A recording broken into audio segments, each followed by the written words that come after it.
How do you want people of Ironwood Church to perceive you? I'd like them to perceive me accurately, like to know who I really am and feel like they understand who I am as a person and not just like a caricature of me. And actually, some years ago, I realized if I'm going to be known that way, I'm going to have to actually let them know me that way. It's easy because people do sort of make a character out of you almost as a leader to actually play into that. And then you end up feeling a little bit hurt or resentful when people don't actually feel like they know you or you feel like people don't actually know you, like, and it kind of hurts. And then you go, well, wait, I kind of actually did that. I created that. I was busy managing an image and they believed the image I gave them. And so I want to be known truly.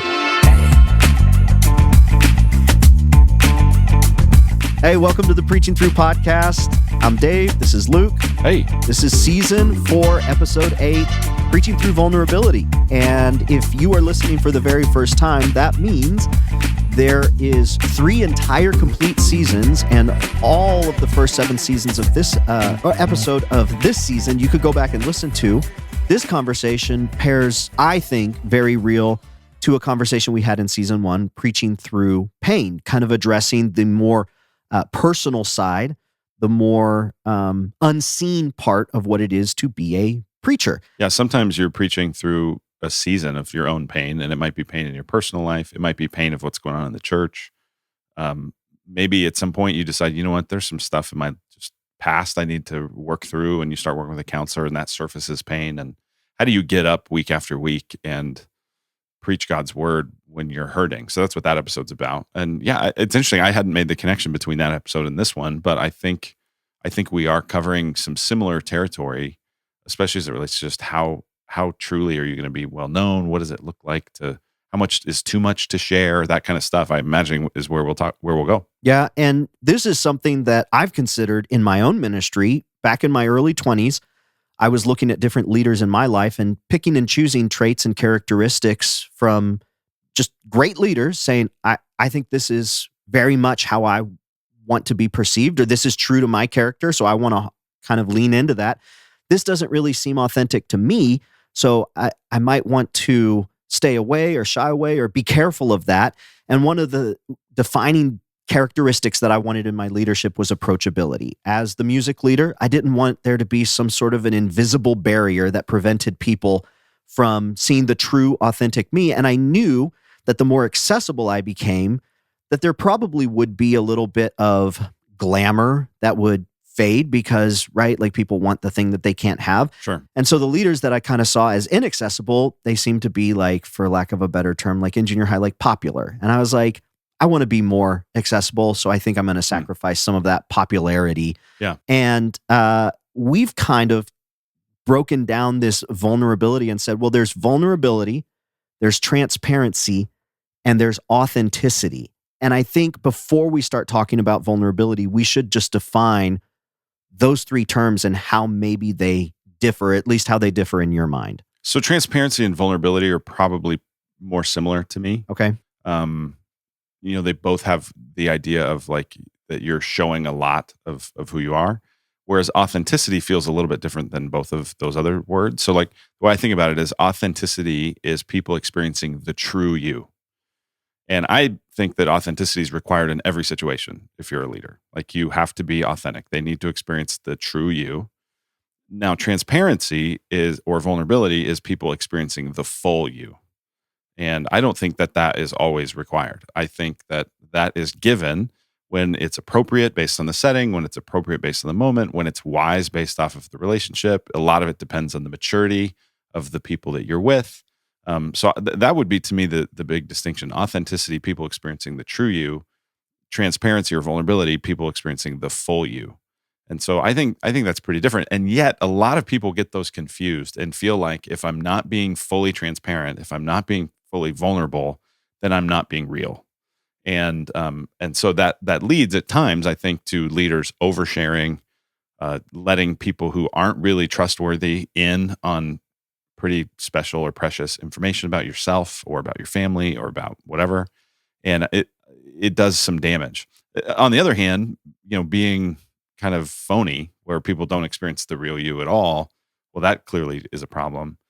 And increasingly, I mean, every age and every generation probably values authenticity, but right now, like, I mean, people have called this, like, the age of authenticity. Like, if people seem phony, you're just not going to follow them.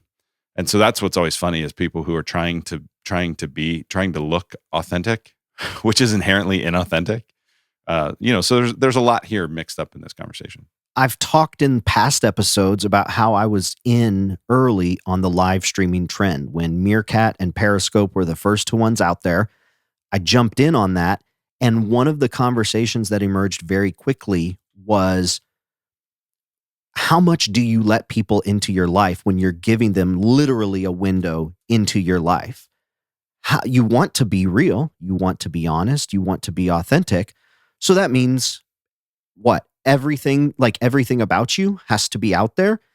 And it became very clear to me. I remember I was broadcasting, I was managing that, and I was trying to think through it. How much of myself do I want to show?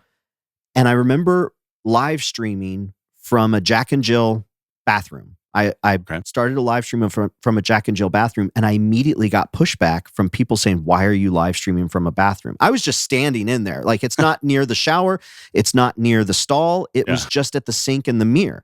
And they're like, "Why are you in there?" And it wasn't just one person. It was multiple. And immediately I started to think, like, is this me sharing, like, just being in this place? Is this immediately crossing the line of what's too much? And that was the first time I ever started to think, as far as, like, outside of ministry, like, how much do I want to share? How much do I want to make known? Do I want people to know what my bathroom looks like? Yeah. And how much do you have to be on? Yeah. Right. I remember hearing a guy talk about, and maybe we've mentioned this on this conversation. I heard a pastor once talk about, like, I feel like I always need to have nice clothes on, even when I go to Costco or wherever, Right. because I'm going to run into people and from church. And I kind of feel like, well, if that's who you are, right? Like, there's just, I mean, like, I know plenty of people who it's like, I've never seen them without khakis and a collared shirt, like that. Just, I think they sleep in it probably. It's like, if that's who you are, then that's what you should do. But if it's like, well, here's this part I need to play, I don't know if you need to play that. And yet we all know as leaders, there are times where you kind of have a part you have to play. Here's what's expected right now. Here's the hat I'm wearing. Here's what is needed of me in this moment. And so it can be complex and it can be confusing. But especially as it relates to preaching, I think where we want to go is to say, okay, how do we avoid the pulpit being an inappropriate kind of vulnerability, an inappropriate level of transparency? Whether that's inappropriate because it's not enough or it's inappropriate because it's way too much. And there's a balancing act that depends a lot on your personality, a lot on your context, and a lot of just who you are. But I think it's a conversation that's really worth having, because if you're in ministry for any period of time, at some point you're going to say something, you go, maybe I shouldn't have said that. Like, maybe this is my live streaming from the bathroom moment and I said too much. Right? Or you're thinking about an illustration, you're thinking about a story, or you're thinking about something and you go, is that okay to say? And so pastors are wrestling. 3 times every Sunday, I walk up those steps to open the Bible and preach the good news of Jesus Christ. You do that too. And in those moments that you're walking up, it's an unsettling feeling, right? Some of you goes like, I'm not worthy of doing this. And listen, none of us are. But here's what I want for you. I want you to be able to walk up those steps and feel confident, to feel ready, to feel prepared, to feel like you are a workman who has done the work, and you don't need to be ashamed as you handle the word of truth. And so that's why I've created the Preaching Lab, to help you prepare, to help you have tools so that you can walk up into that pulpit, not in your own strength, but with the confidence that you are ready. So click the link below and see if the Preaching Lab is the best next step for you to feel more confident, so that when you take those steps, you can take a deep breath and have a blast.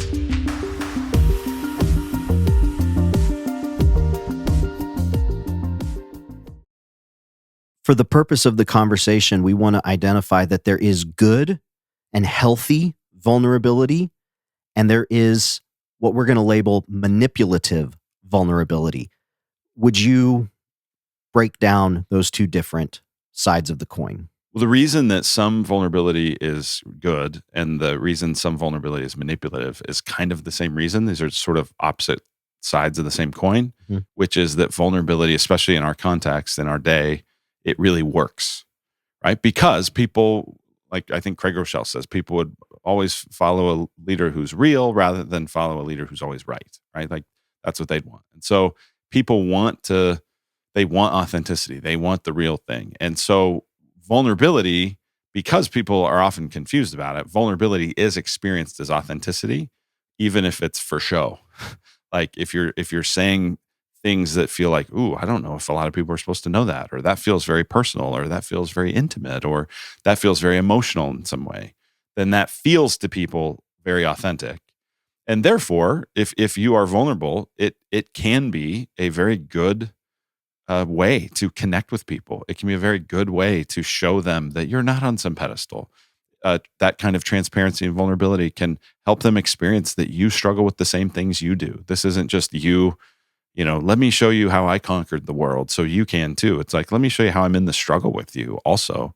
Like people resonate with that and people appreciate that. And there's a connection to that. On the other hand, it can be manipulative because it works, right?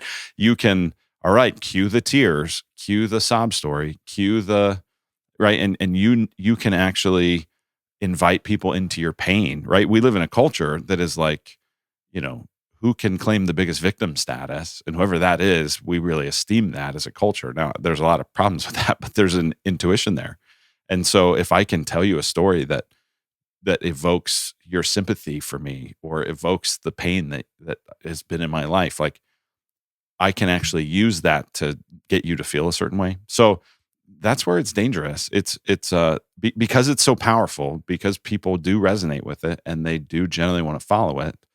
And especially unhealthy people really want other people's vulnerability because they're usually oversharing everything, and it makes them feel good when someone else is sharing a lot. And so it can really attract a following, but it may not always be the following you want. And it may not be a following that's always very healthy. I want to talk about inappropriate vulnerability as it pertains to preaching. But before we go into that, I want to know, off the top of your head, are there any instances in the past where you chose to include vulnerability, like that come to mind, where you were like, I'm intentionally going to choose to be vulnerable in my preaching here in this and share this or share that? And you would categorize it as, I think that was a healthy way of doing it. One comes to mind, and I can't remember which message it was, but there was a message that I did at one point. I know that was about doubts and doubts about God. And it might have been doubting Thomas. It might have been the end of the gospel. I'm not really sure. It doesn't matter for the sake of this conversation. But I remember thinking, I'm going to share about one of my biggest doubts about God. And so I remember I'm making that choice, and that was a conscious decision. And it was a way of trying to build that bridge to say, hey, if you are someone who says you don't have doubts about God, I probably don't believe you because I have doubts about God. And here's what one of my biggest ones is. And so, yeah, I can think of a time like that. That's one that comes to mind. I'm sure if you gave me more time, I could think of other examples like that, but that's one.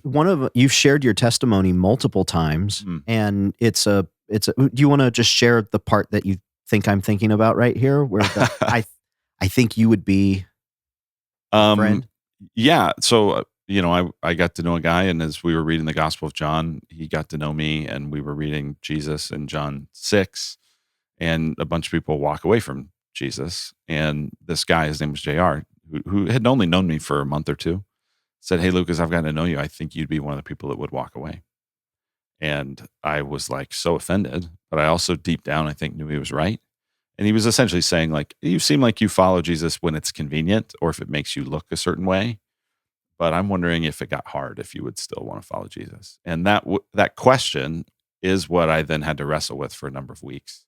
And eventually the Lord won that wrestling match gratefully and saved me and changed my heart. And so is that the part of the story? That's what you're talking about? Yeah. And I've always thought that that's pretty vulnerable because it kind of paints a picture of who you were from someone's perspective. And I've always really respected that. And what I think is interesting about the two examples right there is one of them is, these are my doubts about God. This is actively in the moment, things that I'm wrestling with. And then this one is, this was the past story. Now you're seeing the finished product. And I think there's an entire spectrum between those. So as we go into inappropriate vulnerability, I just like to keep that in mind because I Yeah. do think it's very easy to be vulnerable with things that are long and in the past. Not Mhm. easy, easier. Sure. And it's harder not just to choose to be vulnerable, but to know how to manage that vulnerability and manifest it in your preaching in things in the moment. Well, that's a great point, Dave, because a lot of times when we preach and we tell the stories about how God has worked in our lives, they're old stories. Mhm. And some of that is appropriate because sometimes we're still in the middle of the story and it's not really clear how this is playing out. And to share some level of success or some level of finality to it just is like that wouldn't be appropriate. On the other hand, it can give this impression that as preachers, we've arrived. We don't really struggle anymore. We used to. We did back there. I really needed God's help a long time ago, Mhm. but now, and I and then we get frustrated that people put us on a pedestal, and when we aren't perfect, they get mad, and it's like, well, we created that, right? That's the problem. And so there was a guy that I did ministry with some years ago, and he had come out of a church where the senior pastor, his thing that he would say with the staff was like, listen, you don't need to talk about your weaknesses. You don't need to talk about your sins. You don't need to talk about your struggles because, like in baseball, no one wants to learn to hit from a 100 hitter. They want to learn from a 500 hitter. So, don't talk about don't make yourself seem like a 100 hitter. And I look at that and go, yeah, but are you actually a 500 hitter? Because if you're not really a 500 hitter, then you shouldn't give that impression either, right? And that's where again, like that starts to feel manipulative. Like Yeah. now it's image control somehow. And I just look at I imagine telling the Apostle Paul, "Hey, Paul, um, don't tell people about your weaknesses," right? And him just laughing at you, like that's the main thing I boast in is the weaknesses. That's the main thing I boast in is the ways that God has allowed me to suffer, right? So yeah, I don't think there's a place for imagining that you're not, that you don't need God's grace anymore. On the other hand, sharing too much all the time, it can be a lot, and it's probably too much. You asked for examples. I can think of I can't think of exact stories, but I know I've shared examples where I'm the buffoon in the story. Mhm. Things that I said this to my kids, or I said this to my wife, or that I'm intentionally trying to say like, hey, this is a story about how I need God's grace. And I don't want to make light of those things. I don't want to be flippant about it. And we'll talk about that more in a little bit. But yeah, there's an appropriate kind of vulnerability that is valuable for building that bridge, for connecting, for people saying, okay, I'll follow him as he follows Christ. But I think if you imagine you don't have any struggles, then Mhm. then what happens is people really are just following you. They're not actually following Christ. I think this is a good way to step into the first inappropriate type of vulnerability that we've identified. We've got several. There's probably plenty more, Sure. but this one seems like a pretty good litmus test. Inappropriate vulnerability includes things that have been shared in confidence. This should be a no-brainer. Yeah. But I guess maybe it's not, but like someone tells you something that was meant to be private and it was meant to be very personal. Sometimes this is something that, was in a counseling situation or whatever. And yeah, when you share that, even when you share it without the details, but it was shared in confidence, that does feel to those people like you're betraying their confidence. And I similar to this is just sharing stories from people you've met with lately, right? Like, and again, there might be an appropriate thing depending on what you're talking about, depending on how, but like if I just had a meeting with someone and they confessed some significant sin or struggle or problem, and then I go talk about that from the pulpit, even if I don't mention their name to that person, they now feel like They an know. example. Yeah. They feel like, and to be vulnerable. So I screwed this up uh, royally some years ago with my family, with my extended family, Molly's brother and sister. They were in a season where they were pretty newly married, and a bunch of their friends were getting married, having weddings all the time, and they would travel to them. And I didn't really think they were as connected into church as they should be, and so I was in a sermon at our church, and by the way, they live like 2,000 miles away. They're on the other side of the country. And so I was sharing a story about, or I was talking about the importance of committing to church and having it not be something you're always missing, whatever. And I said, like, I know this young couple and they're always doing blah, blah, blah, blah, blah, blah, blah, blah. And so they aren't in church and they don't really go to church. And they, and so I'm using my sister-in-law and her husband as a like negative example to our church. And, I don't think anything of it. A couple months go by and I get a phone call from them. They're like, hey, we were just listening to one of your sermons and we think you were talking about us. Were you? And it was like, yes, I was. And they were appropriately really hurt. Like, why didn't you talk to us about those things? Like, if you had concerns, why did, like, you never said anything to us. You never told us. You told your church about us. And even though I never used their name and like they knew and it hurt and it should have hurt. And I had to repent and apologize and say, I'm really sorry. And that taught me a really important lesson that like, even if if you're talking about people, even if they're 2,000 miles away, if you haven't told them about it or you don't have their permission or they shared something with you in confidence or, if you're going to share a negative thing about somebody, like, it can really be inappropriate if you haven't gotten their permission, talked to them about it, that sort of a thing. And I think even if I had talked to them about it, it probably still would have been inappropriate because, it was kind of it was a little too specific, I think you could even sharing things in confidence that are from other people. I think that's where you could even tiptoe into the manipulative, and as a pastor, I have to bear a lot of burdens and I have to, and I meet with all sorts of people and I love meeting with people. But there's just a lot that I have to take on. And I want to share one example and it's just like all of the sudden you've painted yourself in you've painted yourself in almost an insincere manner and you're leveraging somebody else's information as if it was your own vulnerability. And so I think that's, it seems like a no-brainer, but I could see very easily how someone could slip into accidentally doing something like that. So having it on the radar is good. Another type of inappropriate vulnerability is lurid details. Lurid details. Yeah.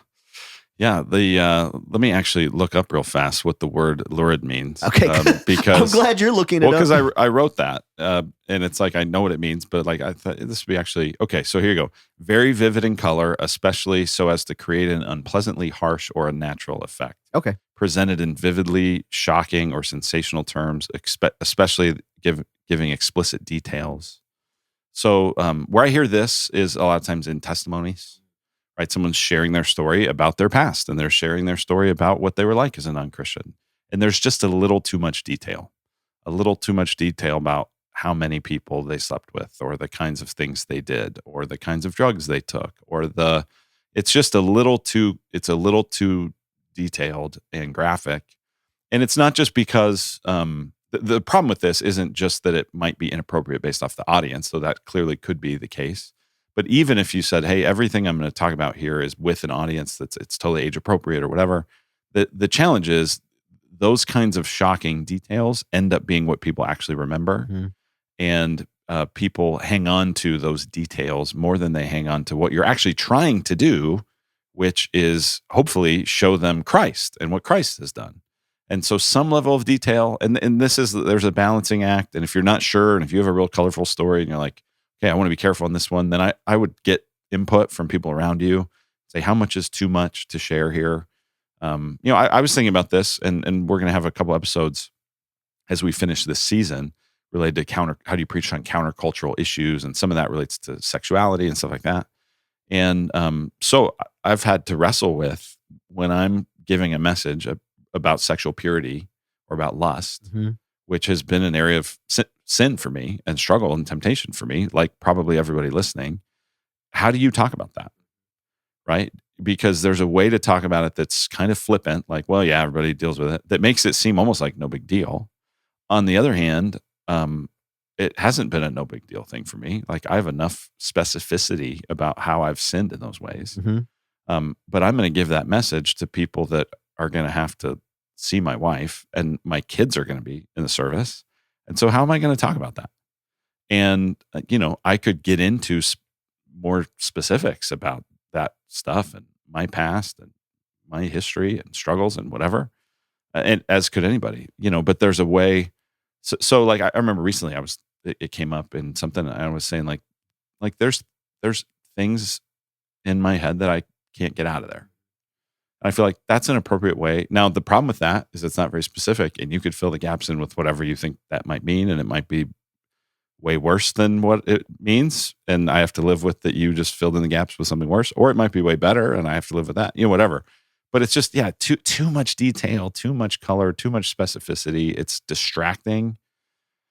And sometimes I think it comes from a little bit of an attention-seeking place, So if you have a difficult past or a difficult testimony, in those ways, get some advice, get some input. What's too much? What's enough to be helpful and paint the picture, but not so much as to be distracting or to create kind of a look at me. There's a reel that makes its rounds on social media, and it's this woman singing, like gospel singing, and you can see the choir behind her and then a couple vocalists behind her, and she's up there soloing, and she's saying, "Oh, nothing, nothing, nothing.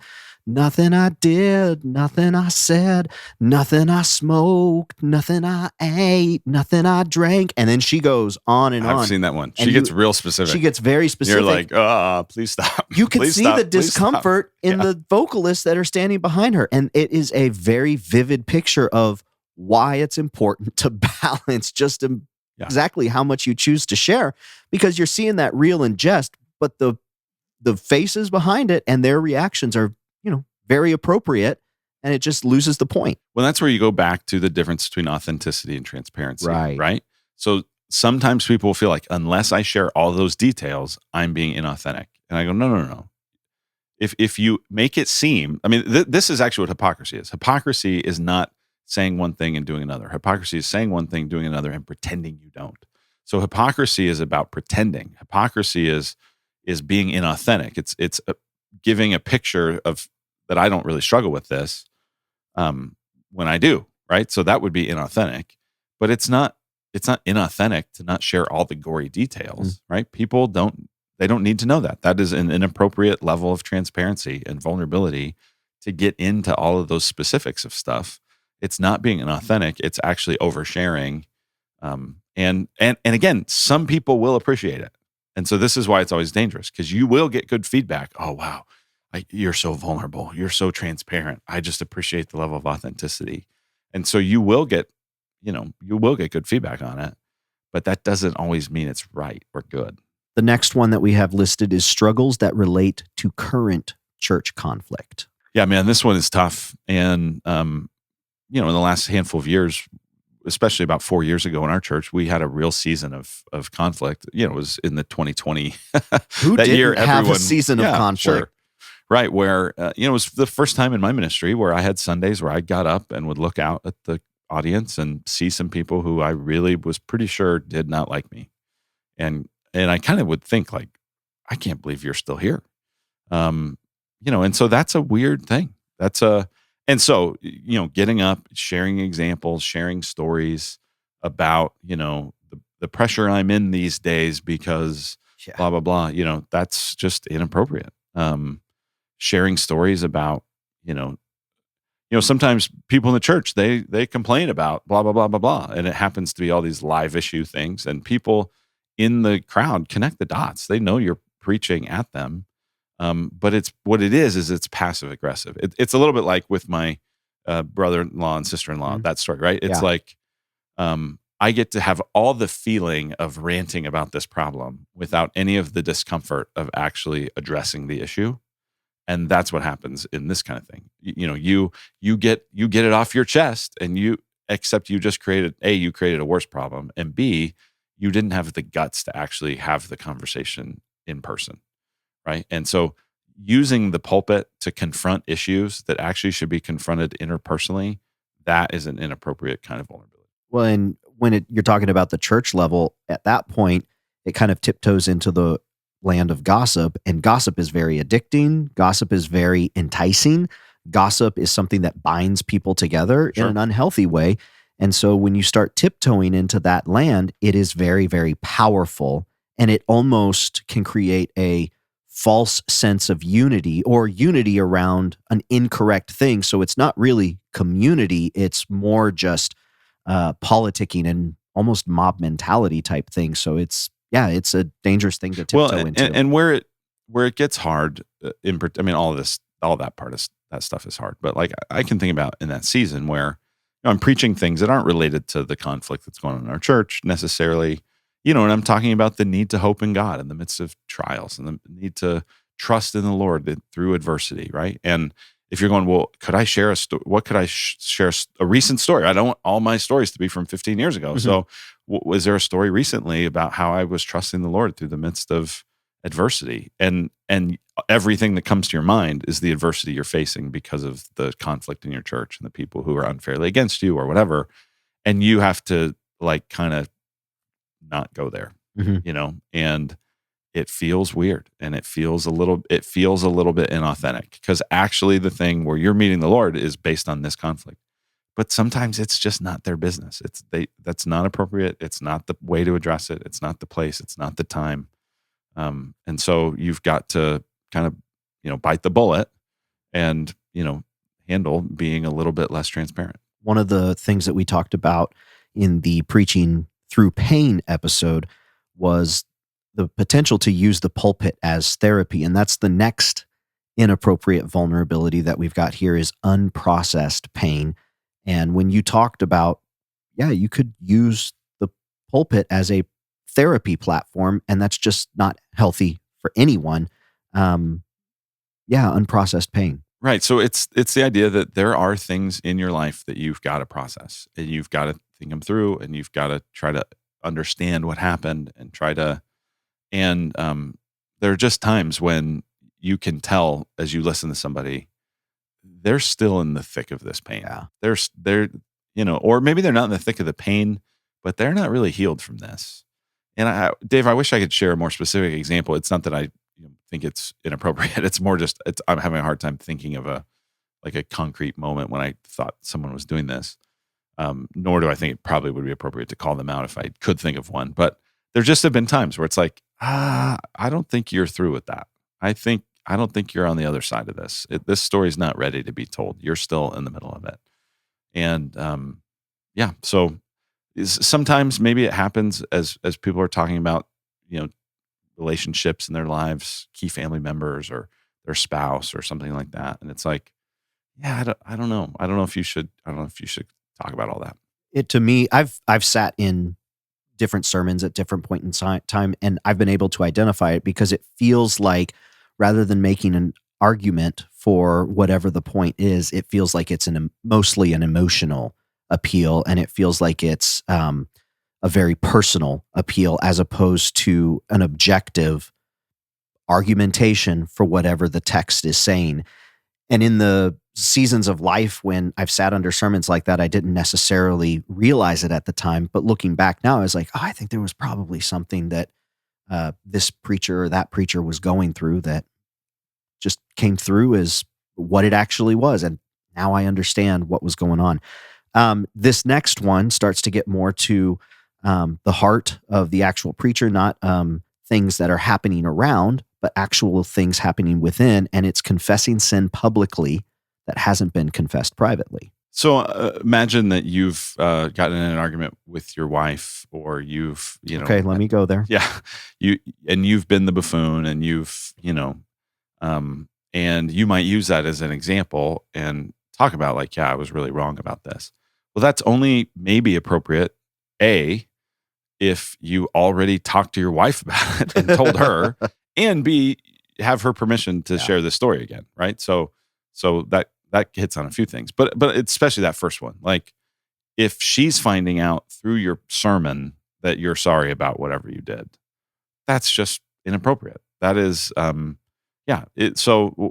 other one was confronting a sin publicly that you haven't confronted privately. That's a problem. Well, so is confessing a sin publicly that you haven't confessed privately. So especially when you've sinned against someone, when you've done something inappropriate to someone, it's appropriate to talk to them about it first, and then you can discern whether it also needs to be shared publicly or not. But that's what we're getting at. And then there is this one, you and I were kind of talking back and forth, trying to land on the right terminology, and we landed on insincere confession. This is where someone is confessing a weakness or a sin, or they're telling a story where they're not in a favorable light, but it actually feels like they're like fine with it. So I remember listening to this sermon once where a guy was talking about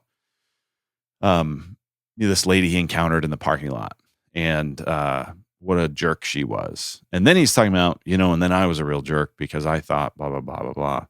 But the whole subtext of it was like, but she was really the jerk and she kind of deserved it. And wasn't what I said to her kind of funny? Like, I know I shouldn't have said that, but like, it was kind of funny, right? Like that's not what was said.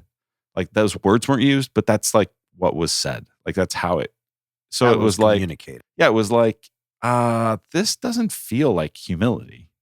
This feels like self-deprecating, but not actually humility, right? So it's an insincere confession. Like, yeah. So it's one of those things. It's like, and a lot of people aren't discerning enough, I don't think, to tell the difference, right? It's like, oh man, yeah, he's a regular person. He struggles with stuff, but it's like, yeah, but that's not actual humility. You're still painting yourself as kind of the funny person in the story, or the person who was a little bit better than that crazy person. And so I just think that's an inappropriate kind of vulnerability. So these are the inappropriate vulnerabilities that we talked about, things shared in confidence, stories involving people you met with recently, lurid details, struggles that relate to current church conflict, unprocessed pain, confessing sin publicly that hasn't been confessed privately, and insincere confession. So those are the inappropriate. So to handle the other side of it, positive vulnerability, you preached a message several months ago as part of our Lies About Love series, and you gave a framework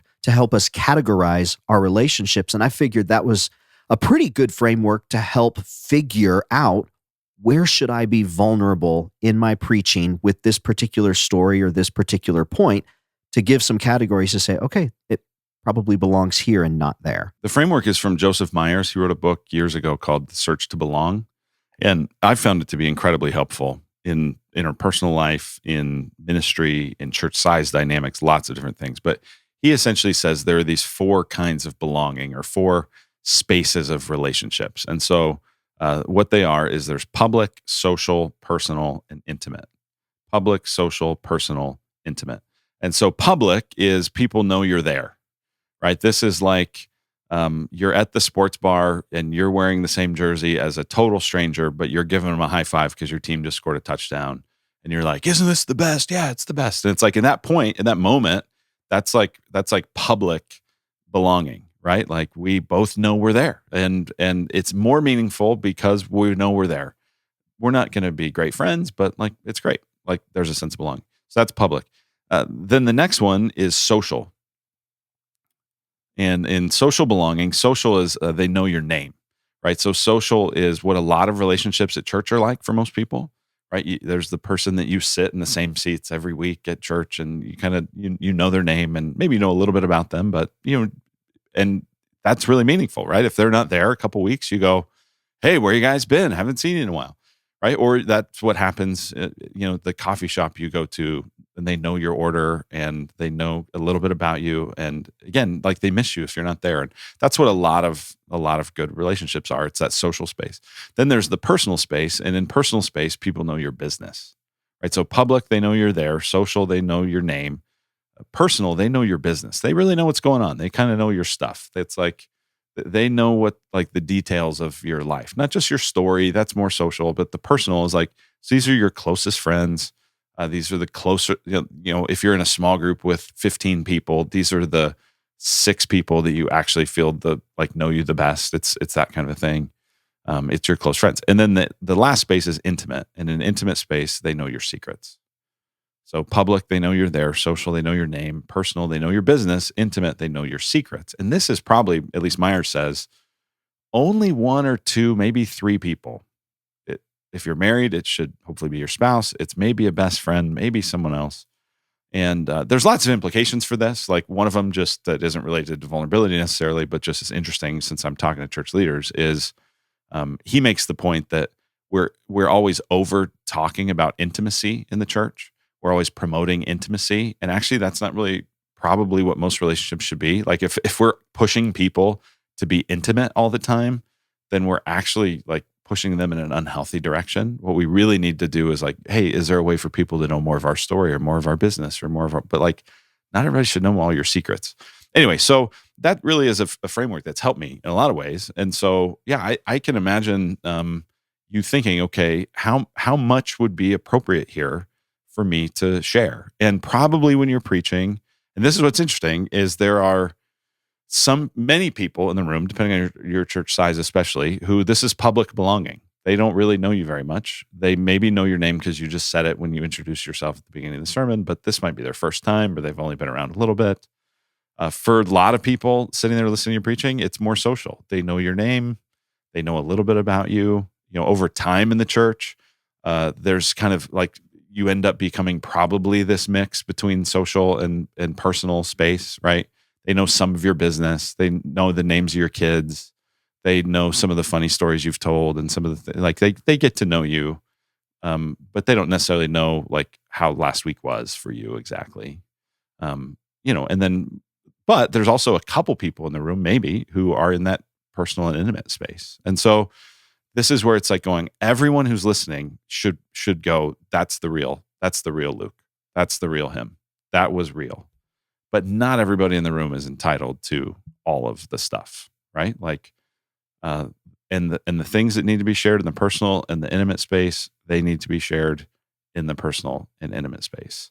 They don't have to be shared with everybody.